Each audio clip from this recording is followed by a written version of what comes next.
It's October 3rd, 2023. It's shelf life, so I must have a spooky book for you. But I don't, because I didn't plan that far ahead. This book has nothing to do with spooky month. I mean, maybe you can tease something out through some sort of overwrought and reaching logical pathway, but I'm not going to go down that road. That yellow brick road. No, it's not The Wizard of Oz that I've read. However, the word brick is important here, because I'm talking about a book that goes by two different names, the Brick Bible or the Brick Testament. Need to start this off right away that say, yeah, you see the word Bible, you see the word Testament, you're probably instantly thinking this is a religious book for religious people, but hold on to that thought because maybe it is, and maybe it isn't. This is some amazing project put together by Brendan Powell Smith.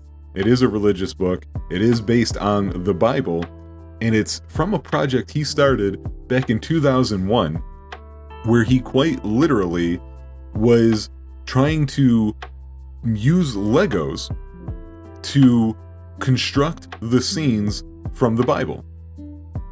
And it's exactly what he did, and I came across this on accident. I didn't know about this. And it's so weird the timing that came up for me. So Netflix had started the series of The Blank That Made Us. They've covered movies and TV shows and things like that, but I believe the first thing that they did was The Toys That Made Us. And I found that very amazing, even for toys that I otherwise never actually played with myself as a kid. I still just had to watch those episodes. And Lego was one of the ones that they covered. And just like all the other episodes on that series, it was fascinating. I learned so much. And my favorite part was the Lego tree, I think near the end of the episode, and how huge it was for one, and how amazing it looked. But by that point, I had already been reading, see the previous episode about Stiff by Mary Roach, and I was actually looking to get a replacement for something I used to have. Years and years ago, as a child, I was gifted something that was called the Picture Bible. Now, there's a problem.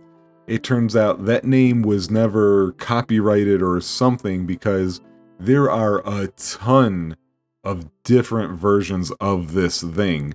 It was given to me because there were about 4 different avenues as I was a little kid in which people in my life helped me learn how to read, and it became such a big part of what I do in my life today that I remember those things because I find them very important, personally speaking. One of those areas that, or one of those pathways, was from my grandfather on my stepfather's side of the family, who was a newspaper reader, and he would read 2 to 3 newspapers that he subscribed to each day. Everybody who I've lost in my life, I try to take something that I associate with them and try and make it part of me. And that is actually one of those things that I did. Every morning I get up, I eat my breakfast, and I read a couple newspapers that I subscribe to in honor of him, essentially, and also, for my own edification, really. One of the things he used to do when I was young was pull out the funny pages of the Sunday editions and just stack them up. When I would come over, he'd be like, there they are, go to town. And I would sit in this chair at the dining table next to where his chair would be, and I would just start reading through them. Garfield, Mr. Boffo, you name it. I can go through a ton of them. And I still read those today, by the way. Again, I don't read the print edition, I read the actual copies of it. As you guys know, I've mentioned a few times on different episodes, I lived in Texas for a few years, and that grandfather would continue building the stack and then send me a gigantic care package of them, which whenever those came in, man, it was like surprise Christmas, you just didn't know it was coming, and it shows up and you just tear the package open, and I would look at the dates at the top and just put them in order because I tried to read Dick Tracy. I knew that had a running story. It never worked because then I would have to wait a really long time before the next one. As a side note, if you have anything like that in your life, if there's somebody who does something above and beyond like that for you, seriously tell them as soon as possible how much that means to you. One of my biggest regrets is I never got to tell him how much I love that he did that for me and how appreciative I was of it. So just, word to the wise kind of thing there. Anyway, because of my reading those comics pages, somebody gifted me this picture Bible, which was Old and New Testament, but presented to you with cartoon and word bubbles, very much like a serial newspaper cartoon, a la Dick Tracy, Brenda Starr, that kind of look and feel to it. Real thick ink lines, I think I remember. Nice coloring, although old style coloring. We're talking like 70s-ish, maybe, late 70s style coloring of those. And I'm personally not a religious person, but I always found it fascinating. I found it such an interesting read. I found it well constructed, really thick. It takes you a while to get through this thing. And I decided I wanted to get it again. And that's when I came across how many different things call themselves the Picture Bible. I think I found one that is based on the thing that I had. However, it's considered an updated version, and it seems like they've added some things I didn't want in there, like these little games that you can play like you would see in some of the funny pages of newspapers back in the day. I just didn't want that. I just wanted the thing, but I couldn't find it. While looking around for it, I came across the Brick Bible, or the Brick Testament, and I was amazed. You guys have to go check out some samples of this, because you might just think, oh haha, Lego pieces, Lego meeps, and they're just, tossing them in, mostly uncaring and just making fun of it. But no, they are going all out. You will see Lego characters, like I know I've seen Han Solo and Luke Skywalker Lego in these as various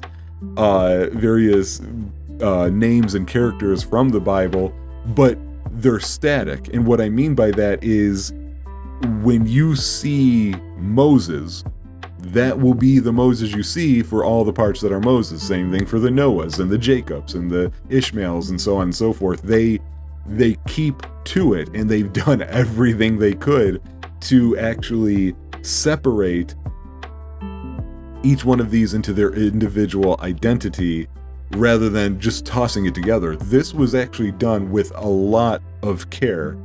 Although I said it may not necessarily be for the religious, and there's a reason why. I've seen reviews that really just run the gamut, so it's gonna be a real your mileage may vary situation.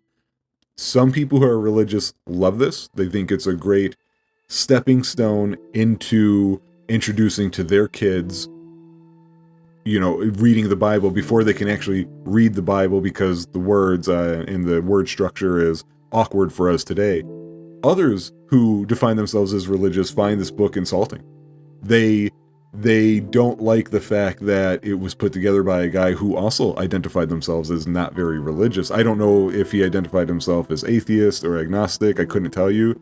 I also didn't care. Like, it's not important for me to enjoy what this is.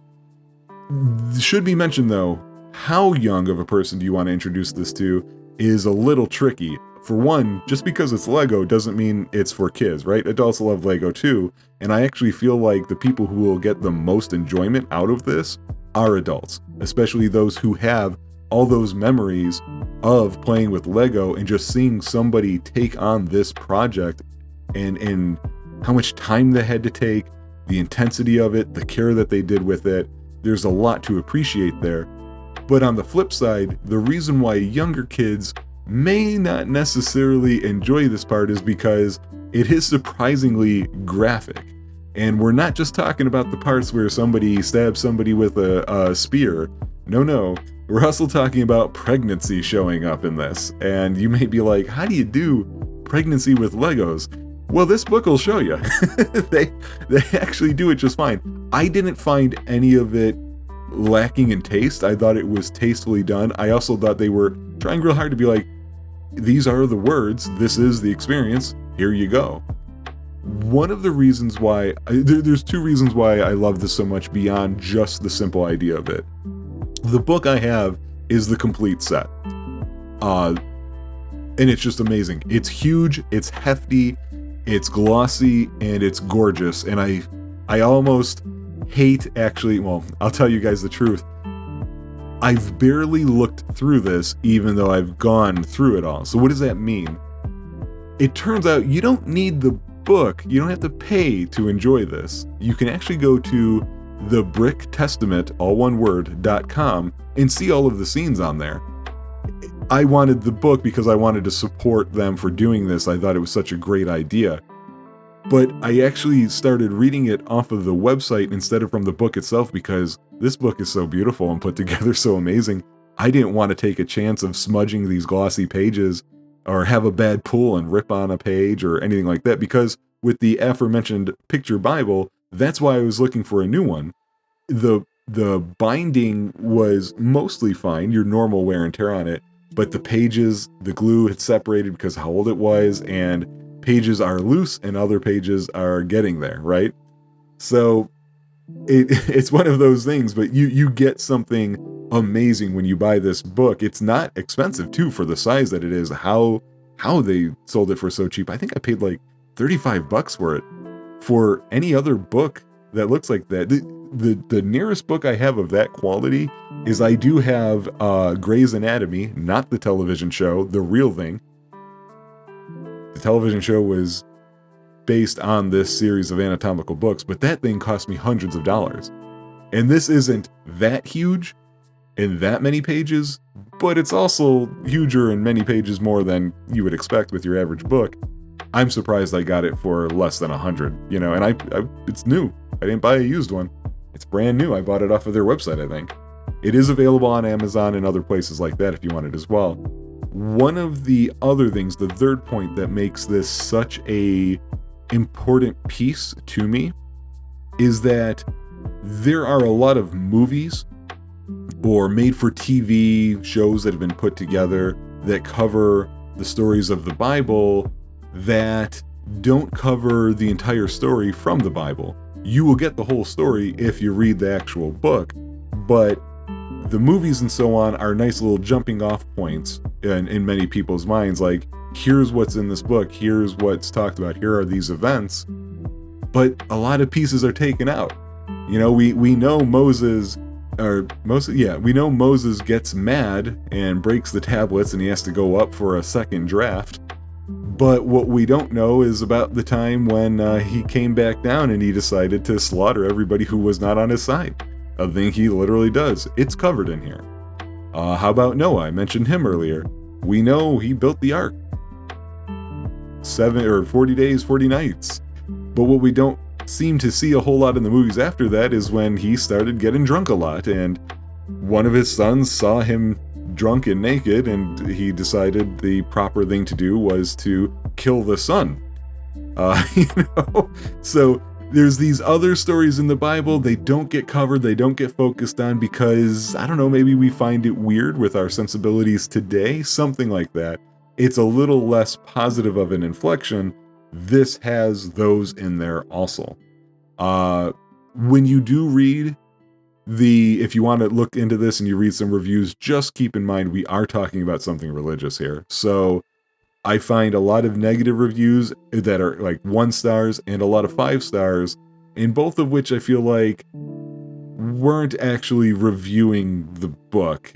Whether they got it or not, I don't know, but it feels more like they wanted to make commentary about how they feel about a subject and not the actual book itself. So if you'd seen this before and you were interested, hopefully I've given you the push to support what I think is a really cool idea.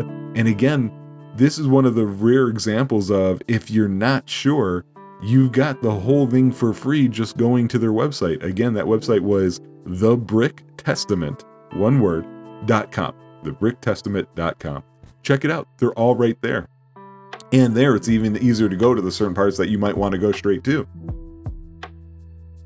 Yeah, this thing is just awesome. As soon as I got it, every time somebody had come over to visit, since then I had to be like, oh, let me show you this thing I got. Isn't this cool? Like, that's how much I love it. It's a hell of a showpiece, and nobody's described it as a coffee table book, but it could be one as well. It's definitely a conversation piece. So I hope you guys check that out. If you've got any cool little things like that that you know of, for example, I am looking for, if anybody wants to do this same project on the Quran and the Torah, or if it's already been done, let me know. I want to see those also. Thanks for joining me again, guys, and I will talk to you on Shelf Life in another month.